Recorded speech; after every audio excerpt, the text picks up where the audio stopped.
You don't know what you're doing. You're going to get found out. You're stupid. You're going to look dumb. People are going to make fun of you. Other people are better than you. Who do you think you are? These are all things I say to myself before like 7 a.m. And I'm pretty sure you're the same way. So I'm shooting this video. Just to all my entrepreneurs, content creators, anybody trying, just to try is an act of bravery.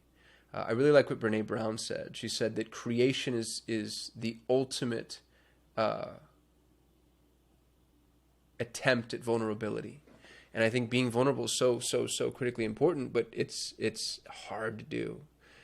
It's desperately hard to do. So I want to talk a little bit about imposter syndrome and how to get over it in some instances. And by the way, I'm a student along the way with you in this journey. I don't know how to get over imposter syndrome full stop, but I know how to address it. If you don't mind, I'll start with something of a, we'll call it a self-serving example, okay? Because if I wanted to offer up my resume to somebody, and I'll do this on podcasts. If I'm being introduced, they ask me to send the bullet points over, and I founded one of the top marketing agencies on the planet. I published one of the top marketing books. It was #1 in both marketing and advertising on Amazon worldwide. I co-founded one of the top marketing masterminds in the world. I'm the co-host of one of the top marketing podcasts on the planet. I created one of the top marketing courses in existence. And yet, none of that's real, and none of it's real. So go one by one. I founded one of the top marketing agencies. I own a Google Ads agency, and I've never run Google Ads. I have a business partner who's brilliant, who's unbelievably brilliant and dedicated, and he's just one of the smartest people in the whole wide world, and he cracked the code on Google Ads. So, you want to talk about imposter syndrome? Like, oh my goodness. I published one of the top marketing books. I didn't write that book. I did not write that book. Patience, who's brilliant and used to work for us and has gone off to greener pastures, she watched my videos and mostly John's videos in order to pull that book together. So, I published a book that was #1 worldwide. I didn't write that book. I wrote the title. That is the extent of my participation in the writing of that book. Co-founded one of the top marketing masterminds. That was a unbelievably generous gift from Perry Belcher. Perry, who's one of the godfathers in the world of marketing. I knew Perry from War Room, and I didn't know him very well, by the way. We'd never hung out while in War Room outside of group settings. And Perry had seen me win the Wicked Smart Award a couple of times, and so I think he was just impressed. But I didn't earn. He wasn't impressed enough to justify giving me a full partnership in the next iteration of War Room, what would end up being what I think now is going to be one of the top marketing masterminds ever. And, dude, that's just kind of who Perry is. I was right place, right time, and lucked out. I'm the co-host of one of the top marketing podcasts. Same story. I was a guest on Perpetual Traffic, and I was only a guest on Perpetual Traffic because one of my buddies referred me. I think it was Garrett, if I'm not mistaken, and I hope I'm attributing this properly, but Garrett over at Digital Marketer referred me up to Ralph. And, at the time, Perpetual Traffic was a Digital Marketer property, and Ralph was like, all right, yeah, we'll have the guy on, and hopped on the podcast. Me and Ralph got along, and then he'd just lost his co-host, so he was like, hey, do you want to be the co-host? I didn't build, create, ideate, fund the top marketing podcast. I was just given this co-host position. Created one of the top marketing courses. Same story. Ryan Dice over at Digital Marketer. I'd known Ryan for, 5 years at this point, 6 years. To my credit, I'd paid my dues over at DM. I'd give as much value as I possibly could. I was always trying to help, support. I was chosen as the elite traffic coach. I'm not calling myself the elite traffic coach, by the way. That was the name of the program, was the Digital Marketer Elite program. And then so when they needed somebody to create, to update the course, because the course that they had was pretty old. It was the same course from the Molly Pittman days. I think I was the obvious choice at that point. But I didn't do the things that you would assume need to be done in order to earn that position just in life. And there's a couple of points that I want to make about this. It's really easy to explain away your own successes. And while that's a little deflating, it makes you realize, you know what, I bet you it's probably really easy to explain away other people's successes too. Malcolm Gladwell proves this, by the way. I don't like Malcolm Gladwell very much. He's very brilliant. I like some of his books, but I read the Outliers, and he does this often. He likes to use data in order to deflate prowess. He strikes me as a very jealous person.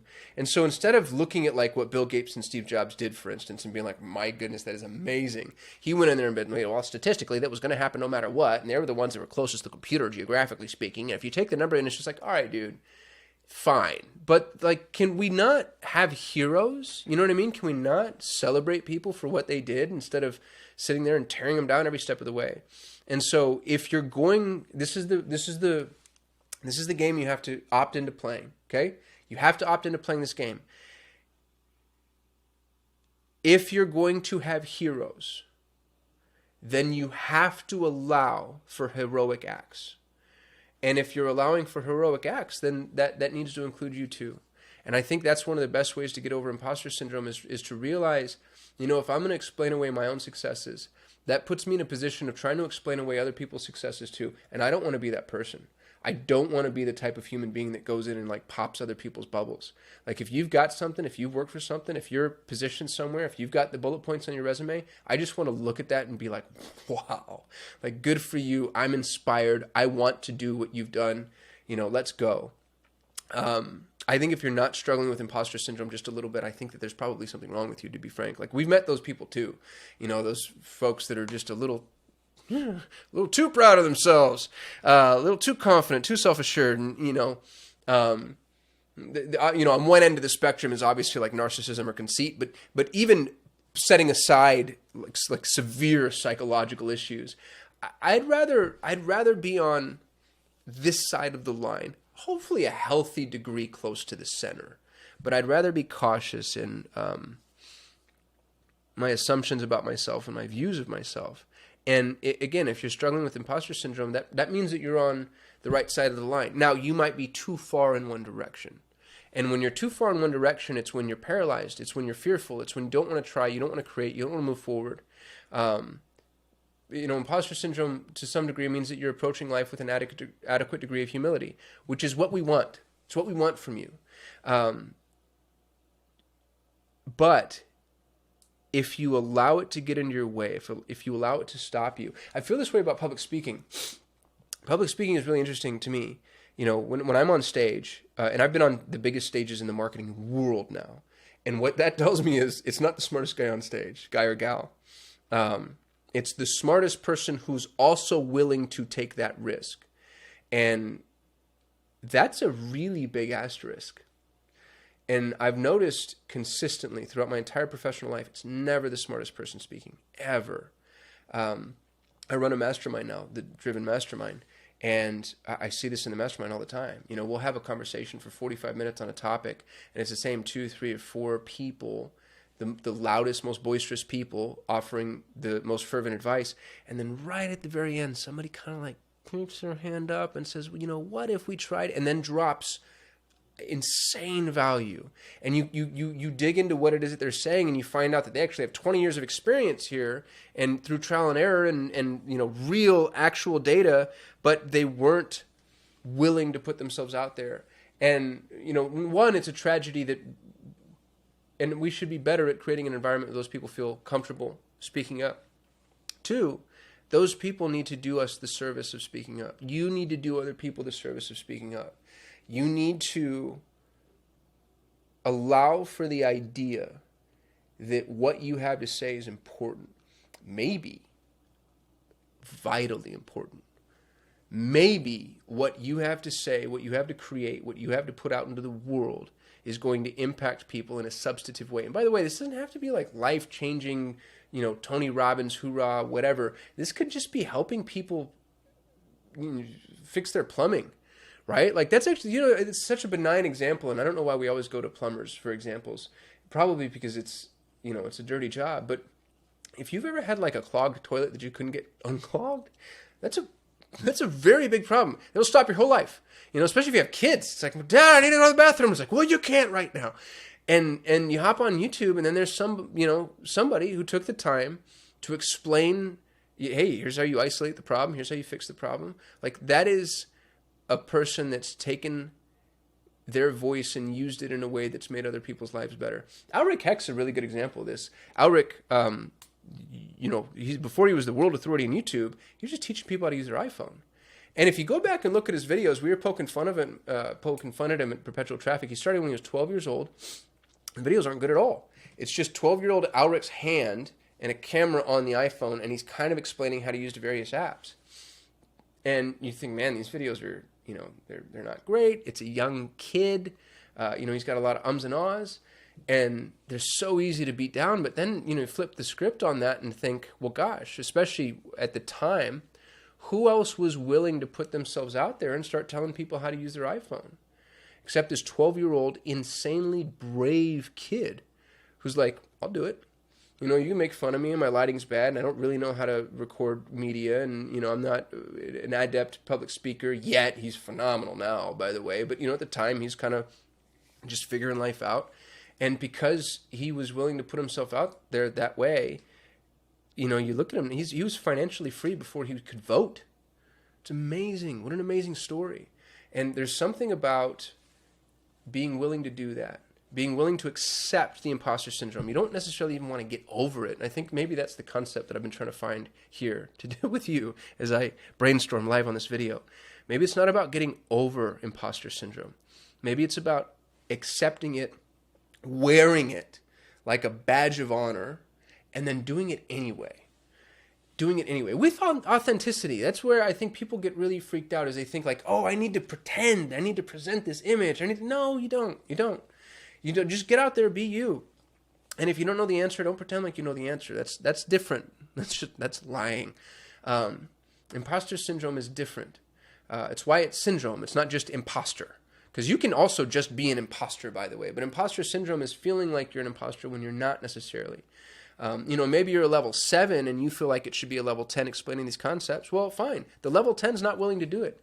Be brave. There's a classic mythological archetype that says that the savior is prefaced by the fool. In order, the fool becomes the savior, which is really weird. That's like a really weird. You see this in Brandon Sanderson's Stormlight Archives, by the way. I hope I didn't just give it part of the major plot away to you. But the people that are the most, and honestly, you see in Star Wars, right? Like Luke Skywalker in the very beginning is a bumbling, dope idiot, doesn't know anything, messes up all the time, keeps getting zapped by that little floaty bot. You have to be willing to be foolish. You have to be willing to be foolish and to be seen being foolish. That's the hardest part. But then it puts you in a position to really be able to help people. I have when I used to do my talks, I was always terrified of QA.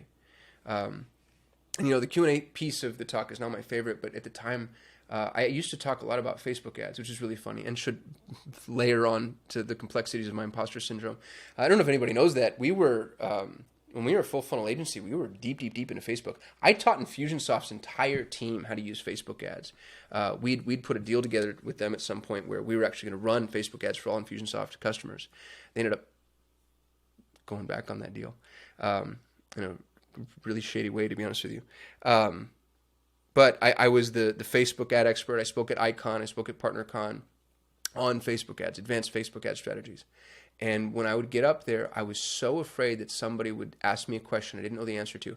I would, days before, and then especially the night before the talk, I would just sit there drinking as much content as I possibly could, like little teeny tiny nuances. I'd read like development journals, look at the API documentation, everything John Loomer ever produced.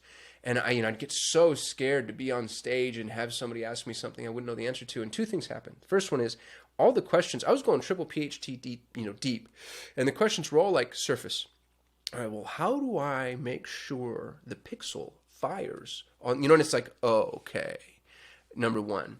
Number two, when I finally was asked a question I didn't know the answer to, I just said I don't know.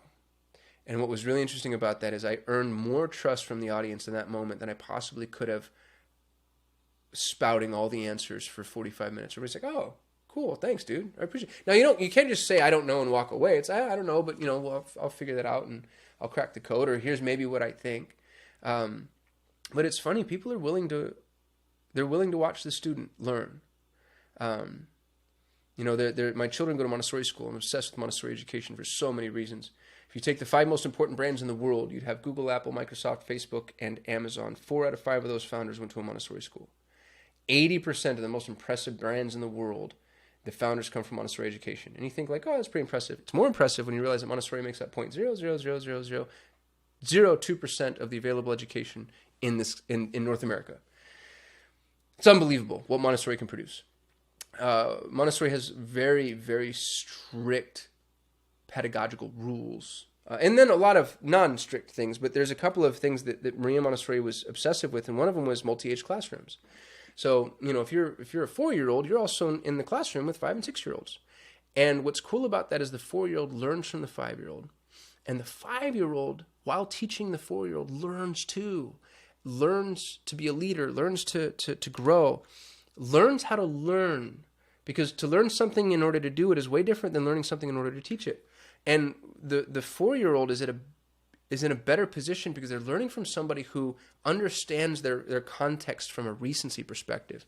You know, if I'm just learning to, you know, my spelling, let's say, or whatever, sentence structure, I know where you came from because I just learned this last year. I know where I struggled. I know the things that really helped make sense to me. And so I can communicate it to you way easier than the 35-year-old master's degree guide, you know? And I think that's obvious. Well, you can be that. You can be the 4-year-old to other people's 3-year-old. That's okay. That doesn't make you an imposter as long as you're honest about who it is and what you're doing, who you are and what you're doing, excuse me. So I think that the imposter syndrome problem is one that it's so pernicious because it takes maybe some of the people whose voices would be the most helpful and the most valid, and it puts them on the sidelines. And then, in equal measure, it allows people who maybe don't deserve the spotlight to take it because the room's been cleared and they've got real high opinions of themselves. And I think as a collective, honestly, I think we're actually starting to get over that. I think the way we're being taught to use social media applications is helping people understand, like, oh, I can just hit record and talk. You know, I can just be casual. It's just me talking to my buddies, you know, just shooting a Instagram reel or whatever.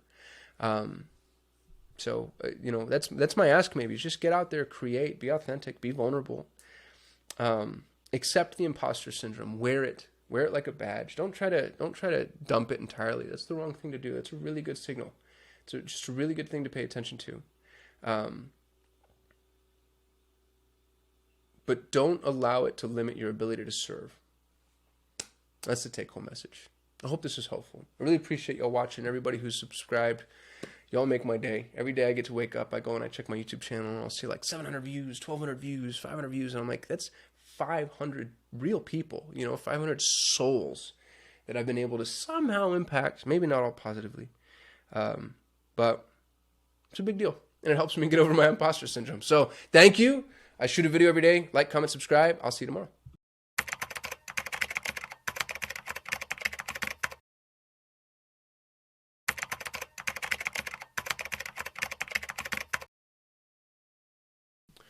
I want to talk to you about money.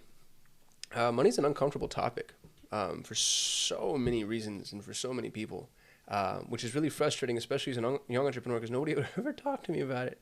And if you're not raised with or in or around money, financial literacy is hard to pick up by osmosis. You have